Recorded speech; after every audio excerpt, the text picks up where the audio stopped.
Radhe Radhe everyone. दोस्तों, आज की इस वीडियो में आप सभी का बहुत बहुत स्वागत है। श्री कृष्णा जी और राधा रानी की कृपा सदैव आप सभी पर बनी रहे। आज की इस कथा में आप सुनेंगे गुरुवार व्रत की कथा, बृहस्पतिवार की पौराणिक कथा कहानी। आइए सुनते हैं दोस्तों, ध्यान से सुनिएगा। भारतवर्ष में एक प्रतापी और दानी राजा राज्य करता था। वह नित्य गरीबों और ब्राह्मणों की सहायता करता था। यह बात उसकी रानी को अच्छी नहीं लगती थी। वह ना ही गरीबों को दान देती, ना ही भगवान का पूजन करती थी और राजा को भी दान देने से मना किया करती थी।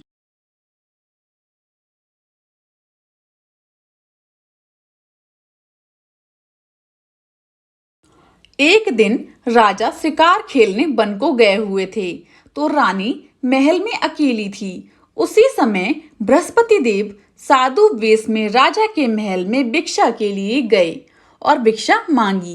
रानी ने भिक्षा देने से इनकार कर दिया और कहा, हे साधु महाराज, मैं तो दान्य पुण्य से तंग आ गई हूँ। मेरा पति सारा धन लुटाते रहते हैं। मेरी इच्छा है कि हमारा धन नष्ट हो जाए, फिर ना रहेगा बांस ना बजेगी बांसुरी। साधु ने कहा, देवी, तुम तो बड़ी विचित्र हो। धन संतान तो सभी चाहते हैं, पुत्र और लक्ष्मी तो पापी के घर भी होनी चाहिए। यदि तुम्हारे पास अधिक धन है तो भूखों को भोजन दो, प्यासों के लिए पियाऊ बनवाओ, मुसाफिरों के लिए धर्मशालाएं खुलवाओ। जो निर्धन अपनी कुंवारी कन्याओं का विवाह नहीं कर सकती, उनका विवाह करा दो। ऐसे और कई काम हैं जिनके करने से तुम्हारा यश लोक परलोक में फैलेगा। परंतु रानी पर उपदेश का कोई प्रभाव ना पड़ा। वह बोली, महाराज, आप मुझे कुछ ना समझाएं। मैं ऐसा धन नहीं चाहती जो हर जगह बांटती फिरूं। साधु ने उत्तर दिया, यदि तुम्हारी ऐसी इच्छा है तो तथास्तु। तुम ऐसा करना कि बृहस्पतिवार को घर लीप कर पीली मिट्टी से अपना सिर धोकर स्नान करना, भट्टी चढ़ाकर कपड़े धोना। ऐसा करने से आपका सारा धन नष्ट हो जाएगा। इतना कहकर वे साधु महाराज वहां से आलोप हो गए। साधु के अनुसार कही बातों को पूरा करते हुए रानी को केवल 3 बृहस्पतिवार ही बीते थे कि उसकी समस्त धन संपत्ति नष्ट हो गई। भोजन के लिए राजा का परिवार तरसने लगा। तब एक दिन राजा ने रानी से बोला कि हे रानी, तुम यहीं रहो, मैं दूसरे देश को जाता हूँ, क्योंकि यहाँ पर सभी लोग मुझे जानते हैं, इसलिए मैं कोई छोटा कार्य नहीं कर सकता। ऐसा कहकर राजा परदेश चला गया। वहां वह जंगल से लकड़ी काट कर लाता और शहर में बेचता। इस तरह वह अपना जीवन व्यतीत करने लगा। इधर राजा के परदेश जाते ही रानी और दासी दुखी रहने लगीं। एक बार जब रानी और दासी को 7 दिन तक बिना भोजन किए रहना पड़ा, तो रानी ने अपनी दासी से कहा, हे दासी, पास ही के नगर में मेरी बहन रहती है। वह बहुत धनवान है। तू उसके पास जा और कुछ ले आ, ताकि थोड़ा बहुत गुजर बसर हमारा हो जाए। दासी रानी की बहन के पास गई। उस दिन गुरुवार था और रानी की बहन उस समय बृहस्पतिवार व्रत की कथा सुन रही थी। दासी ने रानी की बहन को अपनी रानी का संदेश दिया, लेकिन रानी की बड़ी बहन ने कोई उत्तर ना दिया। जब दासी को रानी की बहन से कोई उत्तर नहीं मिला, तो वे बहुत दुखी हुई और उसे क्रोध भी आया। दासी ने वापस आकर रानी को सारी बात बता दी। सुनकर रानी ने अपने भाग्य को कोसा। उधर रानी की बहन ने सोचा कि मेरी बहन की दासी आई थी, परंतु मैं उससे नहीं बोली, इससे वह बहुत दुखी हुई होगी। कथा सुनकर और पूजन समाप्त करके वह अपनी बहन के घर आई और कहने लगी, हे बहन, मैं बृहस्पतिवार का व्रत कर रही थी। तुम्हारी दासी मेरे घर आई थी, परंतु जब तक कथा होती तब तक ना तो उठते हैं और ना ही बोलते हैं, इसलिए मैं नहीं बोली। कहो दासी, क्यों गई थी? रानी बोली, बहन, तुमसे क्या ही छुपाऊं, हमारे घर में खाने तक को अनाज नहीं था। ऐसा कहते कहते रानी की आंखें भर आईं। उसने दासी समेत पिछले 7 दिनों से भूखे रहने तक की बात अपनी बहन को विस्तार पूर्वक बता दी। रानी की बहन बोली, देखो बहन, भगवान बृहस्पति देव सबकी मनोकामनाओं को पूर्ण करते हैं। देखो, शायद तुम्हारे घर में अनाज रखा हो। पहले तो रानी को विश्वास ना हुआ, पर बहन के आग्रह करने पर उसने अपनी दासी को अंदर भेजा तो उसे सचमुच अनाज से भरा एक घड़ा मिल गया। यह देखकर दासी को बड़ी हैरानी हुई। दासी रानी से कहने लगी कि हे रानी, जब हमको भोजन नहीं मिलता तो हम व्रत ही तो करते हैं, इसलिए क्यों ना इनसे व्रत और कथा की विधि पूछ ली जाए ताकि हम भी व्रत कर सकें। तब रानी ने अपनी बहन से बृहस्पतिवार व्रत के बारे में पूछा। उसकी बहन ने बताया, बृहस्पतिवार के व्रत में चने की दाल और मुनक्का से विष्णु भगवान का केले की जड़ में पूजन करें तथा दीपक जलाएं, धूप बत्ती जलाएं, व्रत कथा सुने और पीला भोजन ही करें। इससे बृहस्पति देव प्रसन्न होते हैं। व्रत और पूजन विधि बताकर रानी की बहन अपने घर को लौट गई। 7 दिन के बाद जब गुरुवार आया तो रानी और दासी ने व्रत रखा। घुड़साल में जाकर चना और गुड़ लेकर आईं। फिर उससे केले की जड़ तथा विष्णु भगवान का पूजन किया। अब पीला भोजन कहाँ से आए, इस बात को लेकर दोनों बहुत दुखी थे। चूंकि उन्होंने व्रत रखा था इसलिए बृहस्पति देव उनसे प्रसन्न थे। इसलिए वे एक साधारण व्यक्ति का रूप धारण कर 2 थालों में सुंदर पीला भोजन दासी को दे गए। भोजन पाकर दासी प्रसन्न हुई और फिर रानी के साथ मिलकर भोजन ग्रहण किया। उसके बाद वे सभी गुरुवार को व्रत और पूजन करने लगी। बृहस्पति भगवान की कृपा से उनके पास फिर से धन संपत्ति आ गई, परंतु रानी फिर से पहले की तरह आलस्य करने लगी। तब दासी बोली, देखो रानी, तुम पहले भी इस प्रकार आलस्य करती थीं। तुम्हें धन रखने में कष्ट होता था, इस कारण सभी धन नष्ट हो गया, और अब जब भगवान बृहस्पति की कृपा से धन मिला है तो तुम्हें फिर से आलस्य होता है। रानी को समझाते हुए दासी कहती है कि बड़ी मुसीबतों के बाद हमने ये धन पाया है, इसलिए हमें दान पुण्य करना चाहिए। भूखे मनुष्यों को भोजन कराना चाहिए, धन को शुभ कार्यों में खर्च करना चाहिए, जिससे तुम्हारे कुल का यश बढ़ेगा, स्वर्ग की प्राप्ति होगी और पितृ प्रसन्न होंगे। दासी की बात मानकर रानी अपना धन शुभ कार्यों में खर्च करने लगी, जिससे पूरे नगर में उसका यश फैलने लगा। एक दिन राजा दुखी होकर जंगल में एक पेड़ के नीचे आसन जमाकर बैठ गया। वह अपनी दशा को याद करके व्याकुल होने लगा। बृहस्पति का दिन था। एकाएक उसने देखा कि निर्जन वन में एक साधु प्रकट हुए। वह साधु वेश में स्वयं बृहस्पति देवता थे। लकड़हारे के सामने आकर बोले, हे लकड़हारे, इस सुनसान जंगल में तू चिंता मग्न में क्यों बैठा है? लकड़हारे ने दोनों हाथ जोड़कर प्रणाम किया और उत्तर दिया, महात्मा जी, आप सब कुछ जानते हैं, मैं क्या कहूँ। ये कहकर रोने लगा और साधु को अपनी आत्मकथा सुनाई। महात्मा जी ने कहा, तुम्हारी स्त्री ने बृहस्पति के दिन बृहस्पति भगवान का निरादर किया है, जिसके कारण रुष्ट होकर उन्होंने तुम्हारी यह दशा कर दी। अब तुम चिंता को दूर करके मेरे कहने पर चलो तो तुम्हारे सब कष्ट दूर हो जाएंगे और भगवान पहले से भी अधिक संपत्ति देंगे। तुम बृहस्पतिवार के दिन कथा किया करो। 2 पैसे की चने मुनक्का लाकर उसका प्रसाद बनाओ और शुद्ध जल से लोटे में शक्कर मिलाकर अमृत तैयार करो। कथा के पश्चात अपने सारे परिवार और सुनने वाले प्रेमियों में अमृत व प्रसाद बांटकर आप भी ग्रहण करो। ऐसा करने से भगवान तुम्हारी सभी मनोकामनाएं पूरी करेंगे। साधु के ऐसे वचन सुनकर लकड़हारा बोला, हे प्रभु, मुझे लकड़ी बेचकर इतना पैसा नहीं मिलता जिससे भोजन के उपरांत कुछ बचा सकूं। मैंने रात्रि में अपनी स्त्री को व्याकुल देखा है। मेरे पास कुछ भी नहीं जिससे मैं उसकी खबर मंगा सकूं। साधु ने कहा, हे लकड़हारे, तुम किसी बात की चिंता मत करो। बृहस्पति के दिन तुम रोजाना की तरह लकड़ियां लेकर शहर को जाओ। तुमको रोज से दुगना धन प्राप्त होगा, जिससे तुम भली भांति भोजन कर लोगे तथा बृहस्पति देव की पूजा का सामान भी आ जाएगा। इतना कहकर साधु अंतर्ध्यान हो गए।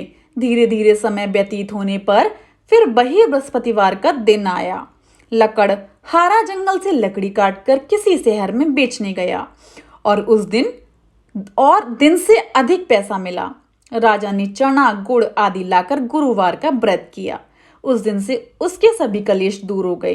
परंतु जब दोबारा गुरुवार का दिन आया तो बृहस्पतिवार का व्रत करना भूल गया। इस कारण बृहस्पति भगवान नाराज हो गए। उस दिन उस नगर के राजा ने विशाल यज्ञ का आयोजन किया तथा शहर में ये घोषणा करा दी कि कोई भी मनुष्य अपने घर में भोजन ना बनावे, ना आग जलावे, समस्त जनता मेरे यहाँ भोजन करने आवे। इस आज्ञा को जो ना मानेगा उसे फांसी की सजा दी जाएगी। इस तरह की घोषणा संपूर्ण नगर में करवा दी गई। राजा की आज्ञा अनुसार शहर के सभी लोग भोजन करने गए, लेकिन लकड़हारा कुछ देर से पहुंचा, इसलिए राजा उसको अपने साथ घर ले गए और ले जाकर भोजन करा रहे थे तो रानी की दृष्टि उस खूंटी पर पड़ी जिस पर उसका हार लटका हुआ था। वह वहां पर दिखाई नहीं दिया। रानी ने निश्चय किया कि मेरा हार इस मनुष्य ने चुरा लिया है। उसी समय सिपाहियों को बुलाकर उसको कारागार में डलवा दिया। जब लकड़हारा कारागार में पड़ गया और बहुत दुखी होकर विचार करने लगा कि ना जाने कौन से पूर्व जन्म के कर्म से मुझे ये दुख प्राप्त हुआ है, और उसी साधु को याद करने लगा जो कि जंगल में मिला था।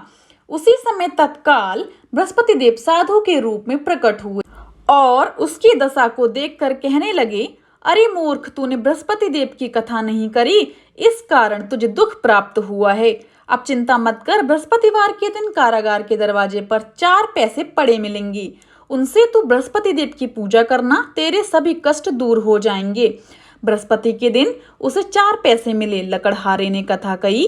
उसी रात्रि को बृहस्पति देव ने उस नगर के राजा को स्वप्न में कहा, हे राजा, तुमने जिस आदमी को कारागार में बंद कर दिया है वह निर्दोष है, वह राजा है, उसे छोड़ देना।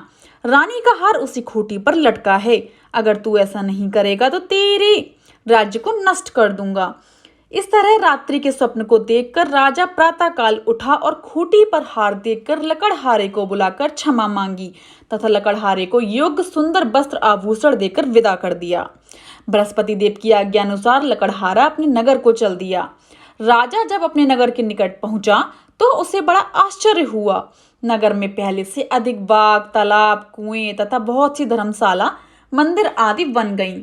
राजा ने पूछा, ये किसका बाग और धर्मशाला है? तब नगर के सब लोग कहने लगे, ये सब रानी और बांदी के हैं। तो राजा को आश्चर्य हुआ और गुस्सा भी आया। जब रानी ने ये खबर सुनी कि राजा आ रहे हैं तो उन्होंने बांदी से कहा कि हे दासी, देख राजा हमको कितनी बुरी हालत में छोड़ कर गए थे। हमारी ऐसी हालत देखकर वे लौट ना जाएं, इसलिए तू दरवाजे पर खड़ी हो जा। आज्ञा अनुसार दासी दरवाजे पर खड़ी हो गई। राजा आए तो उन्हें अपने साथ लिवा लाई। तब राजा ने क्रोध करके अपनी रानी से पूछा कि ये धन तुम्हें कैसे प्राप्त हुआ? तब उन्होंने कहा, हमें ये सब धन बृहस्पति देव के इस व्रत के प्रभाव से प्राप्त हुआ। राजा ने निश्चय किया कि 7 रोज बाद तो सभी बृहस्पति देव का पूजन करते हैं, परंतु मैं प्रतिदिन दिन में 3 बार कहानी तथा रोज व्रत किया करूंगा। अब हर समय राजा के दुपट्टे में चने की दाल बंधी रहती तथा दिन में 3 बार कहानी कहता। एक रोज राजा ने विचार किया कि चलो अपनी बहन के यहाँ हो आएं। इस तरह निश्चय कर राजा घोड़े पर सवार हो अपनी बहन के यहाँ को चलने लगा।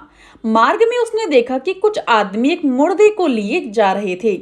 उन्हें रोककर राजा ने कहने लगा, अरे भाइयों, मेरी बृहस्पति देव की कथा सुन लो। वे बोले, लो हमारा तो आदमी मर गया, इसको अपनी कथा की पड़ी है। परंतु कुछ आदमी बोले, अच्छा कहो, हम तुम्हारी कथा भी सुनेंगे।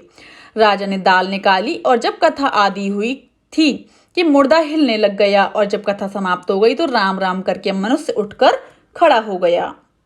आगे मार्ग में उसे एक किसान खेत में हल चलाता मिला। राजा ने उसे देख और उससे बोले, अरे भैया, तुम मेरी बृहस्पतिवार की कथा सुन लो। किसान बोला, जब तक मैं तेरी कथा सुनूंगा तब तक 4 हरैया जोत लूंगा। जा अपनी कथा किसी और को सुनाना। इस तरह राजा आगे चलने लगा। राजा के हटते ही बैल पछाड़ खाकर गिर गए तथा किसान के पेट में बड़ी जोर का दर्द होने लगा। उसी समय उसकी माँ रोटी लेकर आई। उसने जब ये देखा तो अपने पुत्र से सब हाल पूछा और बेटे ने सभी हाल कह दिया। तो बुढ़िया दौड़ी दौड़ी उस घुड़सवार के पास गई और उससे बोली कि मैं तेरी कथा सुनूंगी, तू अपनी कथा मेरे खेत पर चलकर ही कहना। राजा ने बुढ़िया के खेत पर जाकर कथा कही, जिसके सुनते ही वे बैल उठ खड़े हुए तथा किसान के पेट का दर्द भी बंद हो गया। राजा अपनी बहन के घर पहुंचा। बहन ने भाई की खूब मेहमानी की। दूसरे रोज प्रातःकाल राजा जगा तो वह देखने लगा कि सब लोग भोजन कर रहे हैं। राजा ने अपनी बहन से कहा, ऐसा कोई मनुष्य है जिसने भोजन नहीं किया हो, मेरी बृहस्पतिवार की कथा सुन लो। बहन बोली, हे भैया, यह देश ऐसा ही है कि पहले यहाँ लोग भोजन करते हैं, बाद में अन्य काम करते हैं। अगर कोई पड़ोस में हो तो देख आऊं। वह ऐसा कहकर देखने चली गई, परंतु उसे कोई ऐसा व्यक्ति नहीं मिला जिसने भोजन ना किया हो। अतः वह एक कुम्हार के घर गई जिसका लड़का बीमार था। उसे मालूम हुआ कि उनके यहाँ 3 रोज से किसी ने भोजन नहीं किया है। रानी ने अपने भाई की कथा सुनने के लिए कुम्हार से कहा। वह तैयार हो गया।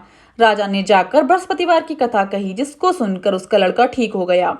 अब तो राजा की प्रशंसा होने लगी। एक रोज राजा ने अपनी बहन से कहा कि हे बहन, हम अपने घर को जाएंगे, तुम भी तैयार हो जाओ। राजा की बहन ने अपनी सास से कहा। सास ने कहा, चली जा, परंतु अपने लड़कों को मत ले जाना, क्योंकि तेरे भाई की कोई औलाद नहीं है।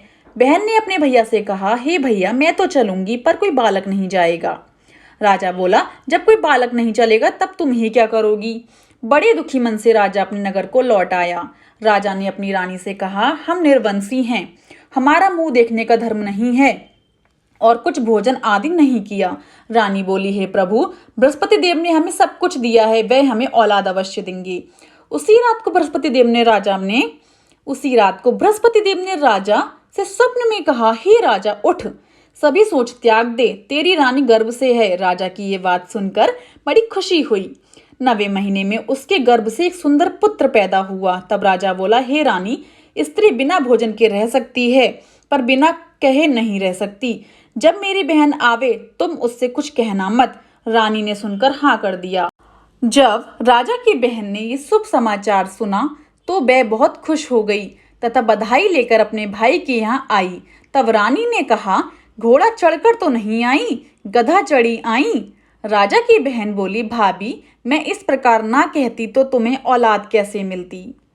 बृहस्पति देव ऐसे ही हैं, जैसी जिसके मन में कामनाएं हैं सभी को पूर्ण करते हैं। जो सद्भावना पूर्वक बृहस्पतिवार का व्रत करता है एवं कथा पढ़ता है अथवा सुनता है, दूसरों को सुनाता है, बृहस्पति देव उसकी सभी मनोकामनाएं पूर्ण करते हैं। दोस्तों, आप कथा समाप्त होने के बाद बृहस्पति देव की आरती जरूर करें।